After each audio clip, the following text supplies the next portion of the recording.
ఈ రోజు వీడియో కొంచెం కాంట్రవర్షియల్. దీనివల్ల ఎవరి మనోభావాలను దెబ్బతింటే I'm sorry.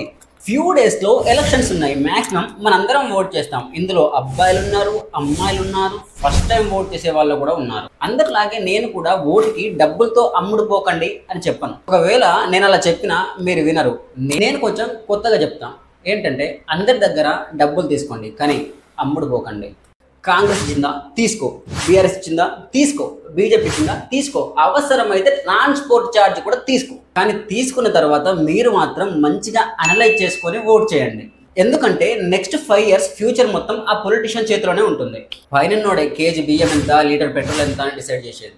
First of all నా ఒక్క ఓటుతో ఇదంతా జరుగుద్దా అని చెప్పేసి ఎక్కువ డబ్బులు ఇచ్చినోడికి ఓట్ చేయడానికి మాత్రం ట్రై చేయకండి. That's a biggest mistake bro. దయచేసి అలా మాత్రం చేయకండి. ప్రతి ఓటు ముఖ్యమే.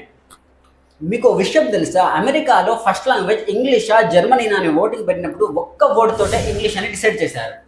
అలాగే ఫ్రాన్స్లో కూడా ప్రజాపాలన సైనిక పాలన అని ఓటింగ్ పెట్టినప్పుడు ఒక్క ఓటుతోటే ప్రజాపాలన అని చెప్పి డిసైడ్ చేశారు. అంతెందుకు బ్రో, వాషింగ్టన్ని అమెరికాలో కలిపింది కూడా ఒక్క ఓటుతోనే.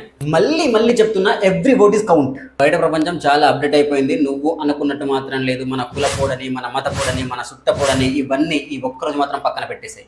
ఫస్ట్ ఇంపార్టెన్స్ మొత్తం కూడా నీ కెరియర్ గ్రోత్ మీద, నీ ఫ్యామిలీ మీద మాత్రమే ఉండాలి. ఇవన్నీ కరెక్ట్గా జరగాలంటే నువ్వు గెలిపించే లీడర్ కూడా కరెక్ట్గా పనిచేసేవాడే ఉండాలి. మేబీ ఫస్ట్ ఓట్ చేస్తున్నావు అంటే నీ ఏజ్ గ్రూప్ ఇంటర్ లేదా డిగ్రీ అయి ఉంటుంది, అంతే కదా. ఆఫ్టర్ 5 years నువ్వు జాబ్ చేయాలి. ఈ రోజుల్లో జాబ్ లేదంటే సిచ్యువేషన్ చాలా దరిద్రంగా ఉంటుంది.